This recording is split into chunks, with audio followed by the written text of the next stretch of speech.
Hello, and welcome to Imagine an Apple, the podcast about our inner mental worlds.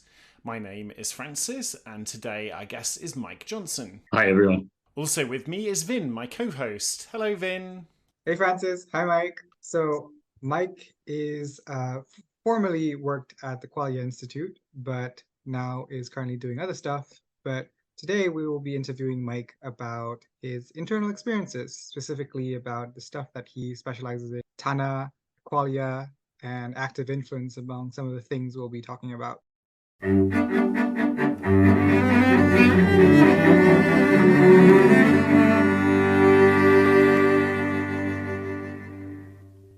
So what we're interested in talking about today is inner experiences and how you might experience some of these phenomenal, your phenomenology, whether it's more visual or auditory or olfactory.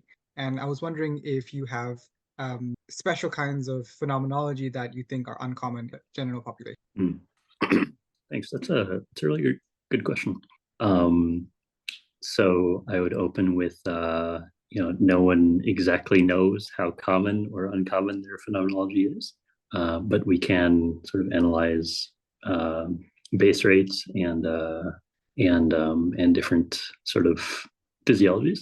And I was actually talking about this with a friend today, and I was saying, well, I think that I have a somewhat unusual phenomenology, and they were saying, okay, cool, Mike, why do you think that?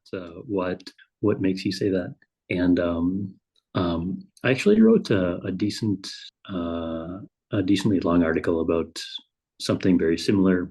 It's called Autism as a Disorder of Dimensionality, and it basically makes the case that people vary in a very interesting way. So part of physiology is understanding dimensions of natural variation, and kind of the interesting dimensions that give rise to interesting personality types, or in this sense, interesting phenomenologies. And my thesis in that piece was that people vary in terms of literally how many neurons they have in a unit volume of brain mass. And this is based on some research, some autopsies of children with autism. Basically, that, and this is actually a pretty crazy result. They did autopsies and found that autistic children had on average 67% more neurons in the same volume of prefrontal cortex, which is a lot. It's not just 1% or 10%, it's 67% more. So that got me thinking about, okay, well, what does that mean? And can we sort of derive interesting things from this sort of one factor model? And my thesis was that yes, we can. And I guess I'd sort of frame that as if you take so everyone's kind of familiar with how LLMs work, at least a little bit these days, and sort of the challenges of if you sort of have a certain number of parameters in your LLM, then you have certain alignment challenges. Certain things work to align the LLM, and certain things maybe don't work as well. And in this case, basically, you'd be jacking the parameter count by 67%. And so you get into a different kinds of failure mode. And I promise this is answering your question. Right. Yeah. So the observation that I made in the piece was that the natural sort of circuitry that evolution gives us sort of has pre-built optimization into it.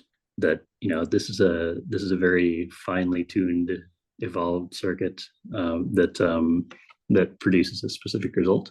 But basically, if you make these networks thicker, if you take an optimized circuit, I don't know if you're familiar with in computing, there are ASICs, application-specific integrated circuits, basically a custom chip for a custom task. And it does one thing, but it does with this one thing really well. So like a Bitcoin miner. And then you have FPGAs, field programmable gate arrays, that basically it can be anything. This is a chip that you can reprogram at the hardware level. You can make it look like any other chip, or you can sort of solve any problem with hardware, but you actually have to do the programming. And so when in sort of if this sort of autists have more thicker networks, we can say, more neurons and more connections between neurons, then their circuits are more like an FPGA than an ASIC, more like a general unoptimized network than sort of a sleek, highly tuned, thin network. Right. So yeah. So Okay. in this, so I'll pause a little bit. Does that all make sense? So I'm a little bit lost at the moment. I'm not entirely sure what an ASIC is, or the other thing that you mentioned, an FPAG, and not entirely sure how how this relates to emotions and qualia.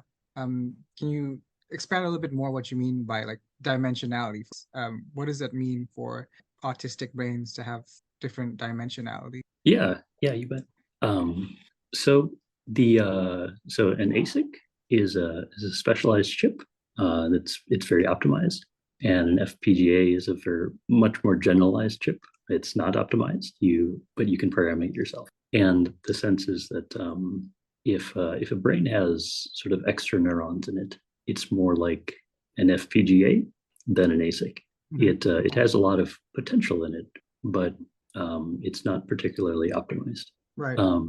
What is it optimized to do? Yeah. So we generally, like, a lot of circuits are pretty optimized in the brain. Like, we have circuits to detect faces, we have circuits to detect noises and scary noises, we have circuits to figure out which foods are tasty and which are not.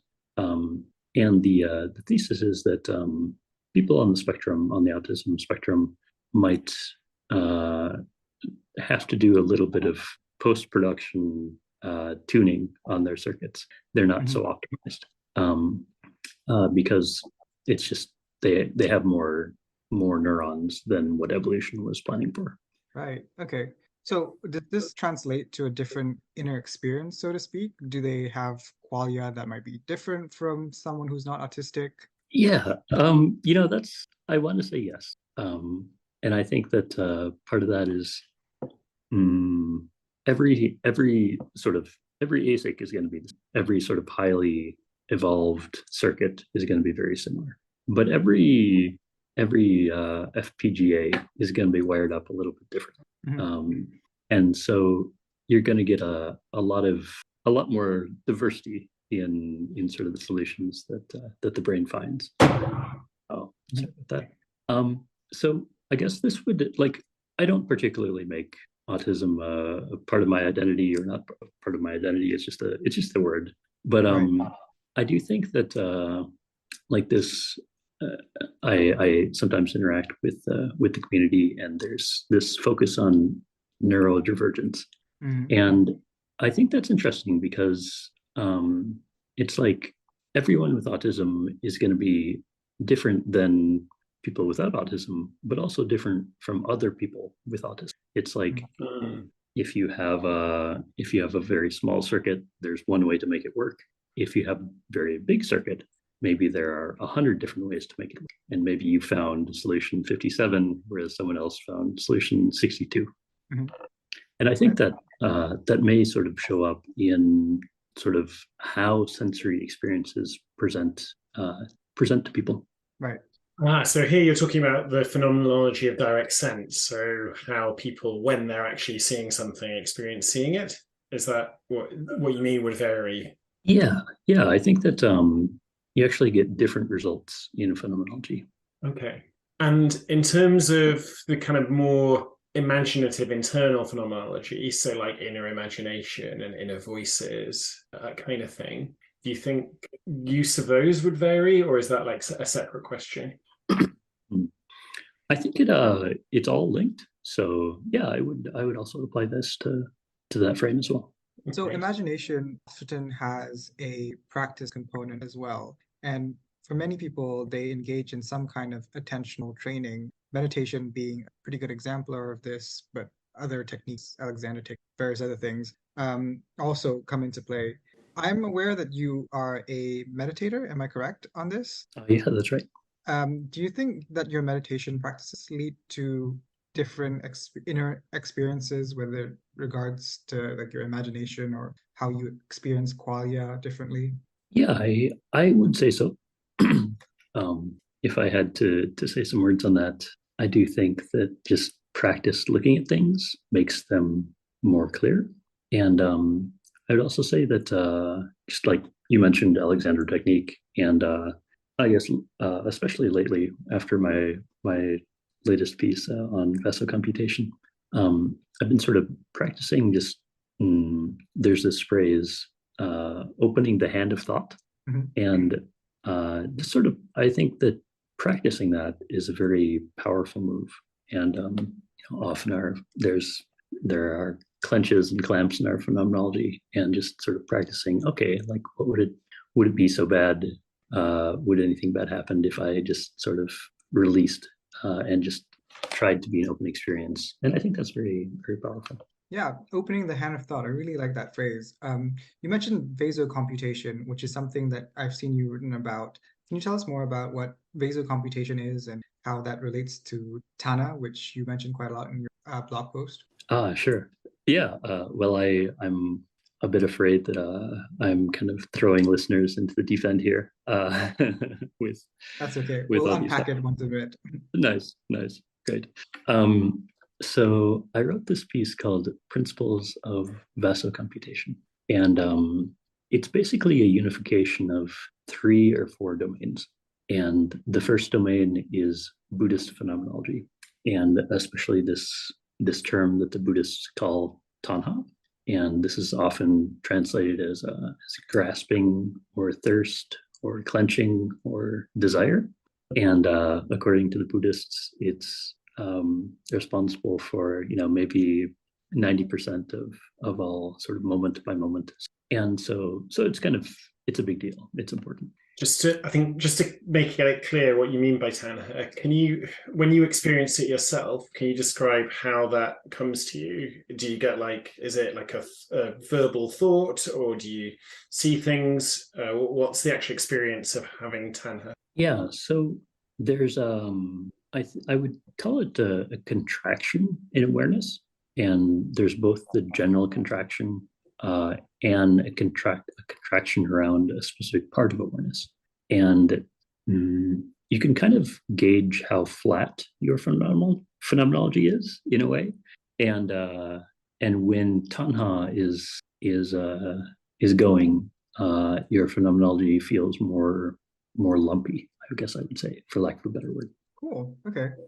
So how does Tanha relate to this thing called free energy and active inference? And can you help unpack those terms and what they mean for the Sure. So principles of Vasocomputation connects three domains, and one is Buddhist phenomenology, and the second domain is the active inference framework, or the more full mouthful there would be the free energy principle active inference framework. Right. And so this was developed by Friston and others, and it's basically a framework how the brain is a prediction machine, and we sort of hallucinate our reality. Rao is trying to predict our sensations, and we live in that story, we could say. And active inference is another layer on top of this that says not only do we make these predictions all the time, not only do we try to predict our sensations, but sometimes we predict false sensations, and we hold these predictions until we act in the world to make them true. So this is a very subtle, important thing, I think. That, for example, if I'm thirsty, maybe I'll predict, oh, I'm not thirsty, I have the taste of water in my mouth and down my throat. Of course, that's not true. That's a false prediction. But I'll hold it in my mind until I pour myself a glass of water and take a drink. Then I can release the prediction. Or if I turn the burner on the stove, I'll hold the prediction that I need to turn off the burner until I turn off the burner. So I sort of keep track of the state of things by active inference. So yeah, this is a really cool framework. So, Sorry, go on. I was going to say, so the burner one was super interesting. So there you said once you've turned it on, you would have like in your present mind like a prediction that you need to turn it off rather than predicting that it will turn off. Yeah, there's some kind of accounting system in the brain where, okay, I know now I'm turning this on, and I need to sort of hold this state in my brain, and I know that I can stop holding this state once I turn it off. So we can sort of frame that as what I'm holding is the prediction that the burner is off. Gotcha. Cool. Right. Yeah. I have a question about this because you say that making a prediction, for example, that you are not thirsty is said to be a false prediction according to this framework. Whereas I typically interpret my desire to grab a glass of water to be a type of wanting. It's a type of desire. Rather than thinking of it as a false prediction, which I hold true until it becomes true by way of my acting in the world. And is there a difference? Is there a difference between like falsely predicting and simply wanting or desiring, or are these like functionally the same thing? Same phenomena, same mechanism for achieving? Yeah, that's a good question, and I would say that with it of course depends on the mechanism, and with some mechanisms it's implemented in such a way that they would be the same, and in some mechanisms it would not be. So I guess this would be an argument for sort of dropping down and paying attention to implementation, which is the third domain, of course. Right, cool. So can you tell us more about Buddhist conceptions of Tanha and how that might have influenced your development of your framework in Vasocomputational theories? Yeah, sure. So I want to give a shout out to both Romeo Stevens and Nick Camarado. They've really done a lot of foundational work on thinking about Tanha, novel translations of Tanha, or like sorting through, okay, what's a good translation and what's not, and first person exploration that can we see this? Can we put a time frame on? Does it happen within 25 to 50 milliseconds or 100 milliseconds or whatnot? So they've done really, really great work. I think so. My focus is generally sort of connecting these domains and saying, okay, this Buddhist Tanha is sort of using this active inference system in an unskillful way, trying to control sensations in ways that don't make sense in some sort of, like, there are, in programming we can talk about type errors, trying to add two letters together or multiply two letters together or something like that. It's just like that's not the sort of thing you do with letters. And the Tanha as unskillful active inference frame says the brain engages in a lot of that stuff when it tries to manipulate sensations. That it's often unskillful in the ways that it tries to make predictions about sensations, and that in a moment by moment sense, this happens a lot, and this really adds up to like a lot of sort of submerged unpleasantness in your moment to moment experience. And that, I mean, the Buddhists say that, and if you fix this, if the Vipassana frame is, you can see this happening, and once you see it, you can't really unsee it, and you'll start to not do wrong things. Right. Maybe. So when you say see it, what do you mean by that? Do you mean like a literal seeing? I would say that when you observe what the mind is doing. I wouldn't say it necessarily flashes into your visual field, but I do think that everyone's going to be a little bit different in how it presents. Mm-hmm. But I would say that I think the takeaway would be sort of a bit of a shock, like, oh wow, I'm doing that all the time.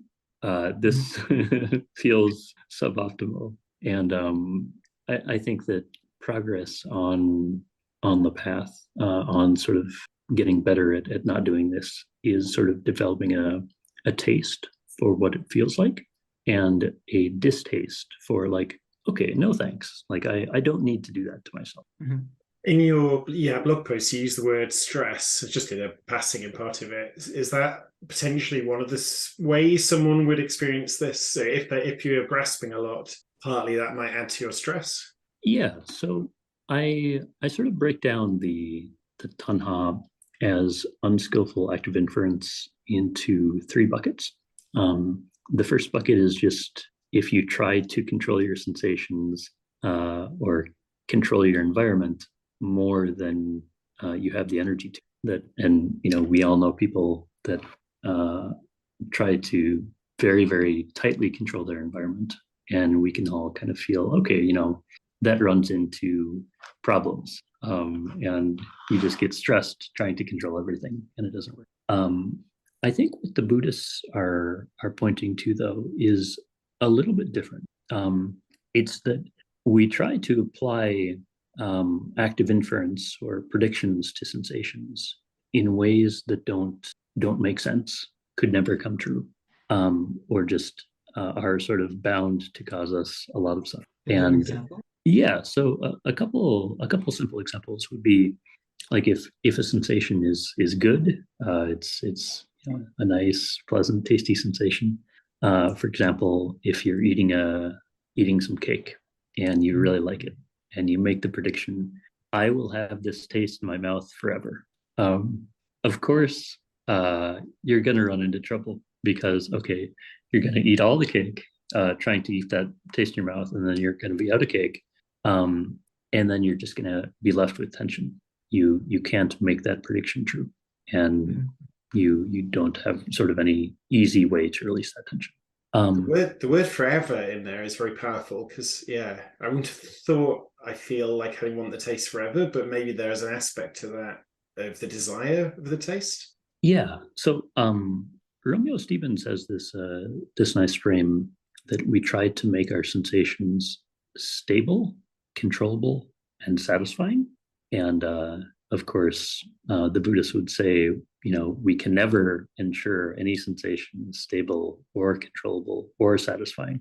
So we're sort of doomed to discomfort when we assume that. Mm-hmm. Right. Going back, so you mentioned before that there are 3 unskillful active inferences. And the first one was that if you try to control an environment more than you have energy to, that leads to stress. What are the other 2 causes of stress or unskillful? Yeah. So the first is just trying to control too much. The second was trying to control in ways that don't make sense. For example, I'll have this taste forever. Or if you drop a drink on the floor, you make the prediction that didn't happen. It's not going to make it true. You can hold it, but it's not the appropriate prediction for the event. And then the third bucket or category of sort of ways that we can be unskillful in using active inference is, and I think this is really a cool, important thing. It's context desynchronization.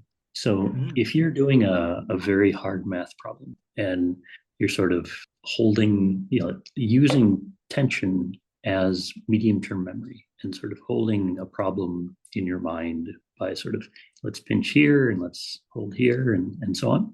And then someone knocks on the door and asks to, get a cup of flour, a cup of sugar, whatever is the Xanadu scenario. Or, someone says, oh, we have an emergency or there's a fire alarm or something. The context gets switched very rapidly.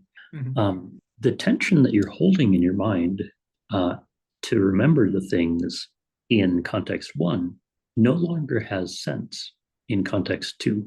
It's just stress. It's just tension. It's just suffering.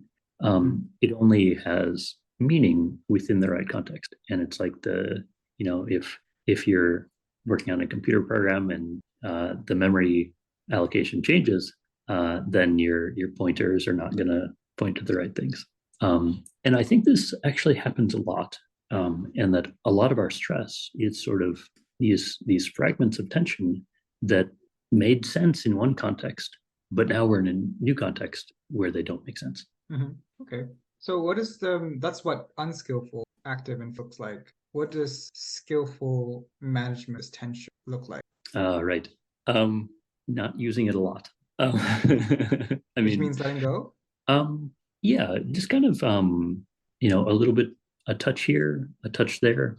We still need to navigate the world, and we may need tension to do that. We may need predictions to do that, and we may need active inference to do that. But don't make as few as possible, and don't hold them. So skillfully choose your predictions and then update them more often or replace them. Yeah. Just hold them gently. Right. So how does this now lead to predictions and what is the optimal level prediction or active inferences to do in order to have a healthy relationship, internal states, whether it be right. That's a good question. I think that as we were saying, being sparing with the predictions, that understand that a prediction is a commitment to tension and a little bit of suffering until it comes true. But you also need them to navigate the world. I think that so we were all at Just Camp together, where we met, and Vynn and I were talking about the self, and the self as kind of the sum total of tension in the mind. And I think this sort of nicely dovetails with some of the ways the Buddhists talk about the self and tension as sort of not the optimal way to navigate certain situations. So I guess I would just say that everything is contextual. There may not be this is always good, this is always bad, but there will always be a dimension of, is this skillful and is this not? Can you talk about what good and bad mean in this context? I know that's right. Yeah, that's a hard problem. So in my more formal philosophy research, I study pain and pleasure, right? And I'd be hesitant to say yes, pleasure is always good, pain is always bad, because sometimes these sensations are trying to do things for us. And I think that good and bad could be framed in terms of the free energy principle, and sort of it could be framed in terms of adaptiveness to the environment and so on. So I'm not sure I have a sort of clean, this is what good is, this is what bad is, but just an appreciation for there's a lot of theories here. Yeah, there's a lot of context. Yeah, that's a pretty tall order to deliver. Anyway, just moving on from that, I suppose I really want to talk about Qualia. And you worked in an institute that had Qualia in its name, and I was wondering what you thought. What do you take Qualia to, and can you tell us more about that? Yeah. So I always introduce Qualia as the components of subjective experience, and it's a little bit, the easy explanation would be, there's red, there's heavy, there's hot, etc. But what the actual natural kinds of Qualia are is a very interesting unsolved question. Thanks, Mike. Yeah, you bet. Thanks, Vynn, and thanks, Francis. Thank you. It was super interesting. They're connecting to some really important things about how we experience our life every day, but also a theory that connects them up, which is great.